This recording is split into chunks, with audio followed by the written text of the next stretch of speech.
Spend 3 days with us in New York City as we packed in as many activities as we possibly could. We took an evening flight and got in pretty late. Got to our hotel room around 11:30, and this was the view from our hotel room. In the morning, we woke up bright and early so we could get to all the things we had planned. This was Amaya's first subway ride. It wasn't as bad as she was expecting. The first day, we headed out towards Wall Street and the financial district just to see some of the sights. This is the Trinity Church. Then we checked out the Statue of Liberty from afar. Would have been cool to get closer, but we had too many things planned. Then we wanted to walk over the Brooklyn Bridge. It's something I enjoy doing each time I go to the city. There's just nothing like it. It's so big and the views aren't too bad either. Once we got there, we walked around Dumbo. I love the view from this area here. It's so pretty. Then we headed over to take some pictures for the gram in this popular alleyway. Amaya took a bathroom selfie as always, and then we headed back to Manhattan on the subway. I just love taking pictures of reflections. Always looks so cool. Then we headed up to Columbus Circle to the Museum of Art and Design because they had a Taylor Swift exhibit. The exhibit was fairly small, but then we went through the rest of the museum, which had some really neat things. This thing was weird because it would just suddenly move and kind of freaked me out. This was cool. That's made of a teddy bear and dandelions. We had a little lunch, Chick-fil-A of course. Later that night we were going out for a concert. It started to rain, so we had to change our outfits a little bit, but we were standing in the rain for probably an hour and a half before we even got to go inside. We made the mistake of wearing some boots that were cute but not comfortable. This venue was really cool though because it was so small. However, there were no seats, so we were standing the whole time. Amaya took her boots off before the show even got started. The show was supposed to start at 9 but started a little late.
We got separated by a person or two, but it didn't matter. It was such an amazing concert. We had the best time. We'll both never forget this experience.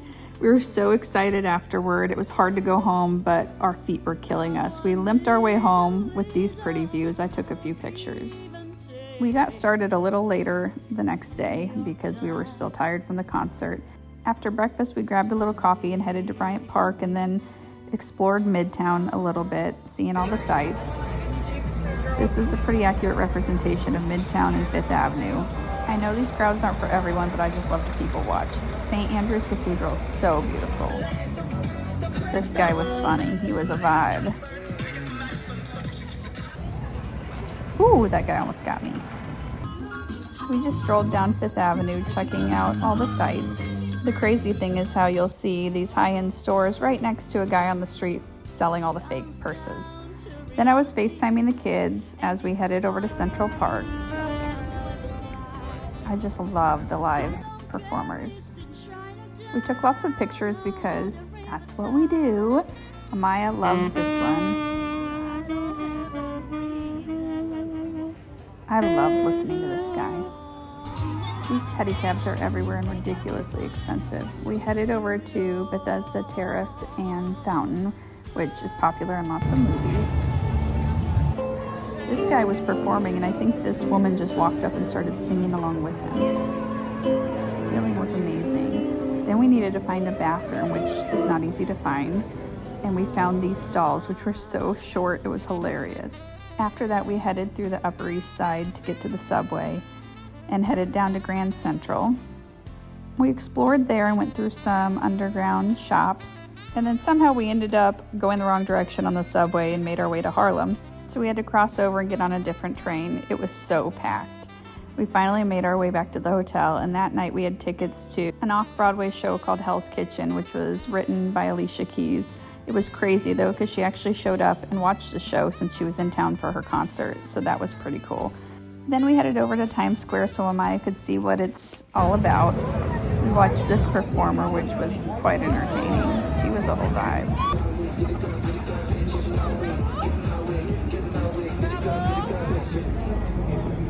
Woo! Then we just wandered around and explored. We checked out the Rockefeller tree. We watched the Saks light display, which was pretty cool, but so many people around. Then we headed over to get some pizza. There's nothing like a slice of pizza at midnight in the cold on a bench. How much more New York does it get? The next morning we were struggling a bit and it was rainy out and wet. We did a little shopping first and headed to Macy's near Herald Square. I ended up buying a purse, which was nice. And then after that, we had every intention to go ice skating under the Brooklyn Bridge. So we wandered over that way. It was so dreary and wet, but also kind of cool. So we definitely should have done a little more research before hopping on the subway because the rink at the Brooklyn Bridge was closed due to weather. But we got to take in the views. I love this. The fog added to how beautiful it looked. I could take so many pictures of this area. And then we checked out the carousel. We didn't go on it because we're a little too big for that. Then we headed to the West Village just to wander around. We wanted to go see specifically the Friends apartment, which was pretty cool. Then we got lunch at this place, Mad Morton. It was meh. It was overpriced. Amaya didn't like her French toast. We spent a lot of money, whatever. Then we were heading back to the hotel, wrapping up our day. The one thing I promised my mother-in-law I'd bring back is garlic bagels. Didn't really think about how that was going to smell on the plane though.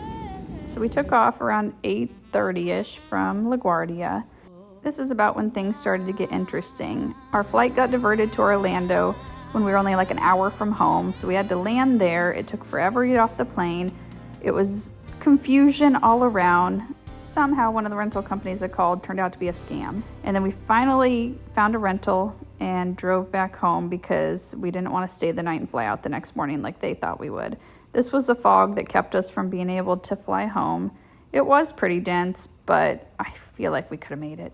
She slept most of the way. I was jealous. I've never been so happy to see our airport. We dropped off the rental car and headed home, gave the kids their swag that we brought back from New York City, and that was our trip. Bye.